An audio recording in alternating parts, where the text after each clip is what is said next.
Монгол Улсын засгийн газар үрийн менежментийн зорилгоор 6 жилийн хугацаатай $10 бонд гаргалаа. Энэ засгийн газрын дахин санхүүжилтийн стратеги болоод үрийн тодорхой байдлын талаар ямар зохио өгч байна вэ?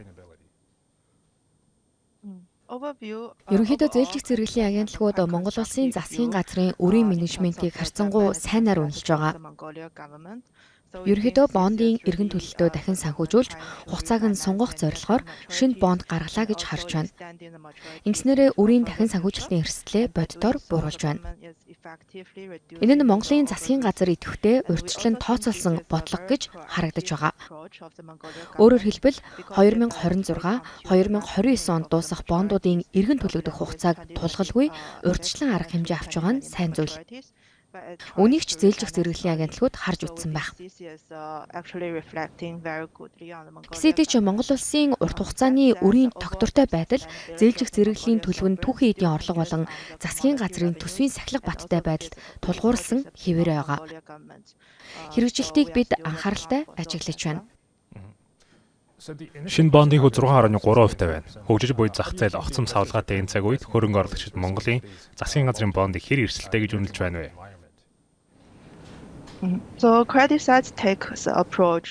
Credit сайтын хувьд Монголын шинэ бондуудыг үнэлэхдээ бондуудын одоогийн өгөөжийн мөрөө болоод бусад улсуудын $10 бондуудтай харьцуулдаг.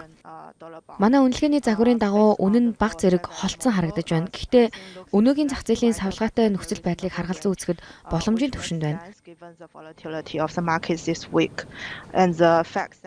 Харин Монголын 2 дахь зах зээлийн бондууд аль хэдийн шударга үнэлгээнээс илүү хямд арилжаалагдаж байсан нь хөрөнгө оруулагчид Монголын түүхийн эдийн экспорт болон хятадын эдийн засгаас хамааралтай байдлын эрсдлийг тооцоолж шингээсэн байна гэсэн үг. Тиймээс одоогийн түвшин боломжийн бөгөөд бидний хүлээлттэй нийцэж байна. Өнгөрсөн оныг эргээд харуул Монгол Улсын макро эдийн засгийн нөхцөл байдал дээрдсэн байна. Өсөлт тогтвортой, худалдааны тэнцэл сайжирсан. Гэхдээ Монгол Улсын түүхийн эд болон хятад улсаас өндөр хамааралтай байдлыг харгалзан үзвэл өсөлтийг цаашид хэр тогтвортой хадгалж чадах вэ? Монгол Улсын макро эдийн засгийн нөхцөл байдал 2025 онд бодиттой мэдэгдэхүйц дээрдсэн. Оны 2 дугаар хагаст макро эдийн засгийн үзүүлэлтүүд бидний таамаглаж байснаас ч сайн байсан. Гэсэдэж эдийн засгийн бүтэц нэг салбарт хэд төрлөрсөн хэвээр байна. Нийт экспортын 90% нь бүгд найрамдах хятад ард улс руу чиглэдэг, мөн уул уурхайн салбараас хэд хамааралтай хэвээр байна. Төсвийн хувьд ч хэд хэдэн сорилтууд байгаа. Ерөнхийдөө бүгд найрамдах хятад ард улсын эрэлт болон түүхийн эдийн үн тогтвортой тохиолдолд Монголын эдийн засаг сайн хэвээр байна. Тиймээс бид дунд болон урт хугацаанд Монголын өсөлтийг өөдрөгөөр харж байгаа.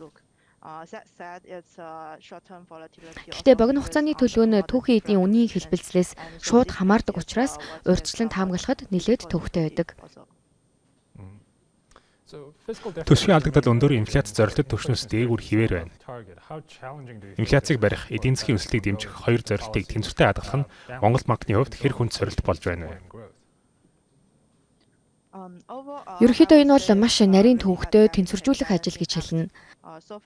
Монгол банкны хувьд инфляцийг барих чиглэл харьцангуй хянамгай, тууштай ажиллаж байгаа гэж бидний зүгээс дүгнэж байна. Өнгөрсөн 2 дугаар хагаст тодорхой үр дүн гарч эхэлснийг бид харсан. Гэсэдээ ч төвөгтэй байдал хадгалагдаж байна.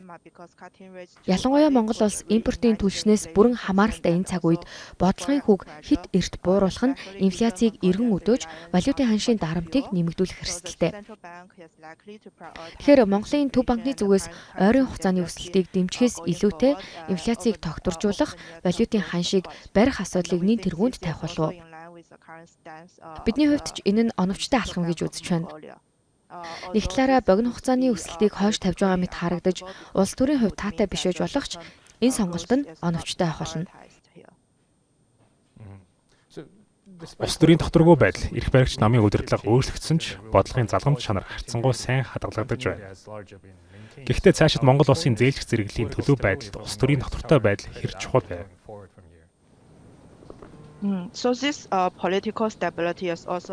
Кредит сайт болон хөрөнгө оруулагчдын гол анхаарах зүйл нь Монголын улс төрийн тогтвортой байдал хэвээр байх болно.